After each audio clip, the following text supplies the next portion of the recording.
Bon, je vais laisser la parole à Antoine Lourdeau pour le projet Émergence Ville de Paris.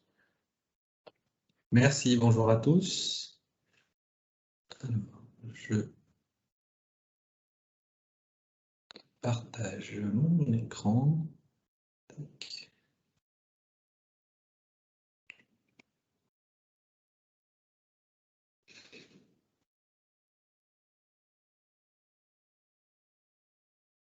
Est-ce que c'est bon pour vous?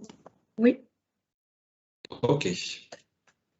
Alors, donc, je vais vous présenter le projet intitulé La préhistoire sous les tropiques, peuplement, adaptation, comportement en milieu tropical et subtropical sur le temps long, qui est financé dans le cadre donc, de l'appel Émergence de la ville de Paris sur une période de 4 ans et qui est porté par des membres de l'équipe Prétrop de l'UMR HNHP et coordonné par David Plordeau et moi-même. Je vais me tenir à mes notes. Il vaut mieux pour respecter les 5 minutes accordées et pas dépasser encore plus le programme.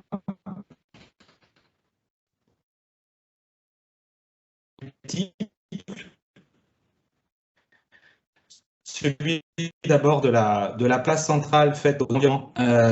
Allô, allô, vous m'entendez? oui, ça a été un peu assuré, mais là, ça va mieux. Ça va mieux, mais par contre, vous voyez encore mon écran? Oui, ok, c'est bon. Alors, je reprends.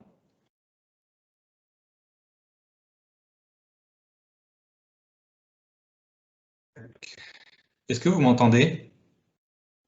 Oui, Oui? Alors, pardon, j'ai eu des problèmes de réseau. Donc, je disais, le projet part d'un constat multiple, celui d'abord de la place centrale faite aux environnements tropicaux dans les questionnements actuels en termes de développement durable et de préservation des écosystèmes. Ces milieux sont effectivement à la fois des grands pourvoyeurs de biodiversité, notamment les forêts équatoriales, et les plus immédiatement menacés par les activités humaines et leurs conséquences. Si l'histoire naturelle de ces écosystèmes sur le temps long est plutôt bien connue, on se penche en revanche moins souvent dans une optique intercontinentale sur les interactions entre les sociétés humaines et ces milieux depuis les débuts de la préhistoire. En faisant une analyse rapide, on peut imaginer qu'une partie, au moins, de la raison à ça, c'est sans doute lié à notre vision quelque peu condescendante sur les sociétés humaines tropicales qui, avant l'occidentalisation récente de leur mode de vie, seraient restées hors du temps, dans une forme primitive, sans impact sur leurs environnements naturels. En réalité, les recherches en préhistoire démontrent un grand dynamisme des populations humaines dans les régions tropicales et subtropicales. C'est sous ces latitudes que la plupart des espèces dominines sont apparues. C'est également là qu'ont eu lieu de nombreuses innovations techniques fondamentales, comme l'invention du feu, l'invention et le développement de la taille de la pierre, et que la majorité des plantes cultivées aujourd'hui ont été domestiquées. Ces régions sont donc un lieu d'émergence majeur pour la préhistoire mondiale, et pourtant, elles restent encore largement perçues comme périphériques en relation au centre, situé dans les zones tempérées, classiquement connues pour la préhistoire.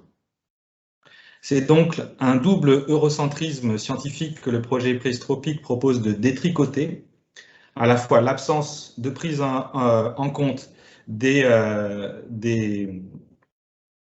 sociétés tropicales dans leur véritable profondeur temporelle, et d'un autre côté, la vision de l'Europe comme une référence un peu universelle de la préhistoire mondiale. L'objectif de ce projet est de contribuer à l'affirmation des régions tropicales et subtropicales comme un champ de recherche sur la préhistoire qui soit à la fois spécifique, original et autonome. La démarche que nous menons est la suivante. Nous partons d'une base solide préexistante dans notre UMR qui développe depuis plusieurs décennies, de longues décennies, des recherches de terrain, entre autres dans les régions tropicales, et y a constitué un vaste réseau de coopération. Ces recherches s'organisent sur le plan géographique en plusieurs grands pôles, l'Asie du Sud-Est, Océanie, l'Afrique, l'Amérique latine. Jusqu'à maintenant, les perspectives et les problématiques s'étaient plutôt concentrées à l'échelle régionale, voire continentale, à l'intérieur de chacun de ces pôles. Et par le projet Préhistropique, nous proposons l'intégration de ces recherches à l'échelle de la ceinture tropicale et subtropicale, en développant des approches basées sur les spécificités de ces contextes et en formulant des problématiques adaptées à ceux-ci. Ce projet doit donc être vu comme un incubateur de transversalité, à la fois en termes disciplinaires et géographiques, avec des activités prévues comme des actions fédératrices par la mise en commun des résultats d'études déjà existantes ou en cours de développement. Ces actions concernent notamment l'organisation de colloques et de séminaires de discussion, la préparation de publications collectives, le financement de contrats postdoctoraux sur des sujets permettant de décloisonner les recherches menées dans ces régions, au sein de 4 grands axes thématiques. Alors, on n'a pas le temps de développer dans les détails toutes les actions menées. Je vais juste faire un focus sur deux moments importants du projet. La réalisation, d'une part, d'un contrat de recherche postdoctorale en histoire des sciences intitulé « Aux sources tropicales de la préhistoire » par la collègue Maddalena Cataldi, qui, à partir du parcours particulier de George Gray, qui était un gouverneur britannique en Australie, Nouvelle-Zélande, puis en Afrique du Sud au XIXe siècle, a retracé de manière passionnante les premiers jalons d'une discipline en construction et d'un regard sur les sociétés tropicales qui passent progressivement du comparatisme ethnographique à la prise de conscience d'une profondeur temporelle tout aussi considérable qu'en Europe. Sur le thème des contrats postdoc liés à ce projet, nous avons ouvert cette semaine un nouvel appel à postdoc en géosciences qui se clôt le 27 juillet. Donc, s'il y a des intéressés, n'hésitez pas à vous manifester.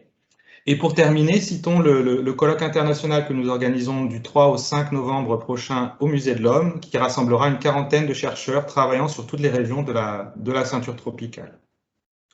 Une idée d'expo est aussi en cours de formulation, mais rien n'aboutit à ce stade, en espérant pouvoir vous présenter, vous en parler dans une future réunion. Voilà, je vous remercie. Merci.